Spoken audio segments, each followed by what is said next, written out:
कृपा कटाक्ष निहाळिले, आपुले पदी बैसविले, बाप रखुमा देवी वरू विठ्ठले, भक्ता दिदले वरदान. ज्यांनी माझ्या अंगावरून हात फिरवला आणि कायमचा आशीर्वाद दिला, कृपादान केले संती कल्पांतीही सरेना, असे श्रेष्ठ गुरुवर्य निगमानंद बाबा, त्यांची कृपा दृष्टी. आणि गेली 46 वर्षापासून वैकुंठवासी श्री संत धोंडीराम बाबा यांच्या संकल्पनेतून जन्माला आलेला हा सप्ताह, आणि या सप्ताहाचं रोप लावणारे खूप मोठे क्रांतिकारक संत होऊन गेले. बीड जिल्ह्यामध्ये संत श्रेष्ठ वामन भाऊ महाराज, संत श्रेष्ठ सद्गुरू भगवान बाबा, आणि त्याच तोला मोलाचे संत श्रेष्ठ निगमानंद बाबा, आणि त्यांची निगमानंद बाबाची ही वाहती गंगा, ज्ञानगंगा आपल्या डोंगरामध्ये आलेली आहे. डोंगराळ भागामध्ये एवढा सप्ताह करणं ही साधी गोष्ट नाही महाराज. वर्णन करावं तेवढं कमी आहे. हिवरा पहाडी या गावाची चंद्र सूर्य आहे तोपर्यंत गाजत राहणारी ही श्रीमंती आहे. हो, एवढा मोठा कार्यक्रम करण्यासाठी गावातल्या लहान लेकरापासून म्हाताऱ्या माणसापर्यंत एका ताटात जेवणारी माणसं त्या गावात लागतात, तेव्हा हा कार्यक्रम घडून येतो. एवढं सोपं नाही महाराज. आणि म्हणून या सप्ताहाला अनेक संतांचा आशीर्वाद आहे. बाळू मामावर श्रद्धा असणारी इथली मंडळी आहे, आणि खूप मोठे संत होऊन गेले धनगर समाजामध्ये. त्यांची कृपा दृष्टी आपल्या भागातील सर्वांचं श्रद्धास्थान श्री क्षेत्र गोरक्षनाथ टेकडी वैकुंठवासी श्री संत किसन बाबा महाराज, त्यांचा कृपा आशीर्वाद, महंत नवनाथ बाबांची कृपा दृष्टी, आणि आता हा जो तोलामोलाचा कार्यक्रम चालत आहे, या कार्यक्रमाचं कुशल मार्गदर्शन निगमानंद बाबाच्या श्रेष्ठ गादीवर ज्यांचं वास्तव्य आहे, असे महंत आदरणीय, माझ्यावर आईसारखं प्रेम करणारे आदरणीय जनार्दन बाबा, आणि गावकऱ्याची त्यांना खूप मोठी सिंहासारखी साथ आहे. म्हणून या कार्यक्रमाचं आयोजन गेली 6 महिन्याच्या पूर्वी या कार्यक्रमाची तारीख मला बाबांनी दिली, आणि ती तारीख, ते निमंत्रण स्वीकारून या ठिकाणी येण्याचा योग, म्हणून अनेक ठिकाणाहून आलेली सर्व भाविक मंडळी, तुमचं मला दर्शन घडतंय हे माझं परम भाग्य. वेळ कमी आहे आपल्याला. अभंग जगद्गुरु तुकोबारायाचा आहे. माझी हात जोडून विनंती आहे तुम्हाला, माझ्याकडे लक्ष द्या. 12 वर्षाची मुलगी होती, भील समाजात जन्माला आलेली, आणि तिचं लग्न जुळवलं तिच्या बापानी. 12 बोकडाची दावण दारूचे माठ दारामध्ये आणून बांधले. 12 वर्षाची मुलगी सकाळी उठली, आणि मुके प्राणी दारात ओरडत होते ते तिनं पाहिले. हिको देऊ नका बोलताना, मला हिको कमी करा. बाबा, हे मुके प्राणी दारात कशासाठी आणले?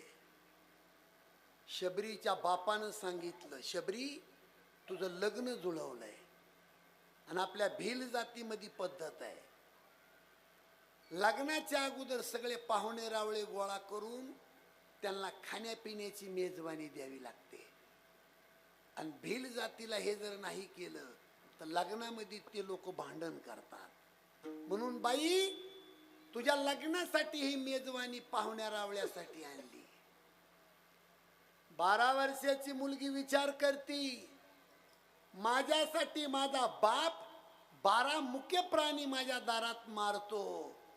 ही कृती बापाची पटली नाही महाराज. आणि झोपीत मायबाप टाकले, आणि शबरी रात्रीच्या प्रसंगी गल्ली गल्लीनं पळून गेली. शबरीचा बाप राजा होता. 6 महिने शबरीला पाहत होते, पण शबरी कुठं सापडली नाही. कुठं होती शबरी? डोंगराच्या दरीमध्ये मोठा उंट मरून पडला होता. त्या उंटाचं पोट फुटलं होतं. 5 किलोमीटर दुर्गंधी होती. मेलेल्या पोटाच्या उंटाजवळ ती 12 वर्षाची मुलगी जाते आणि मनात विचार करते, 12 प्राण्याची हत्या वाचवायची असेल तर काही दिवस मेलेल्याच्या पोटाचा आश्रय घेऊ. मेलेल्या उंटाच्या पोटाजवळ ती मुलगी थांबली. काय केलं त्या मुलीनं? आवाज बदलला हो थोडा. पहिला होता तो छान आवाज आहे. कमी करा त्याला, कमी करा.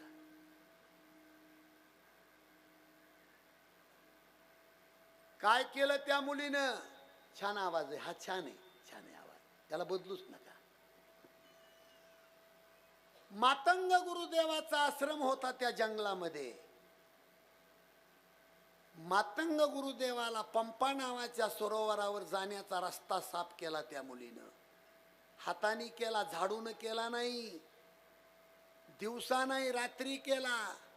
1 दिवस नाही, 1 महिना नाही, 1 वर्ष नाही, 110 वर्षाची शबरी होईपर्यंत रस्ता साफ केला. मी एक कर्मणूक म्हणून कथा नाही सांगत तुम्हाला. देवाला कोणती भक्ती आवडती त्याच्यासाठी रामायणात थोडासा गेलो. रात्रीची सेवा केली शबरीनं. रात्री का केली? चोरून सेवा केली. मी एका भील जातीमध्ये जन्माला आले.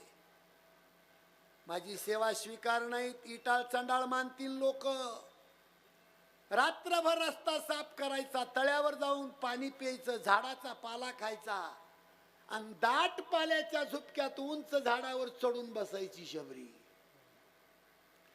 महाराज 110 वर्षाची शबरी, तिला आता झाडावर चढता येत नाही. मातंग गुरुदेवाची शिष्यमंडळी स्नानाला चालली होती. रस्त्यावर शबरी रस्ता साफ करत होती. फुसफुस वाजलं. कोण आहे? उठून उभी राहिली. बाबा मी बिलीन आहे, शबरी माझं नाव आहे. तू बिलीन? आणि एवढे दिवस रस्ता कोण साफ करत? बाबा मी करते. शबरीचा विटाळ मानला महाराज त्या शिष्यमंडळीनी. शबरीला नावं ठेवीत पंपा नावाच्या तळ्यावर स्नानासाठी गेले.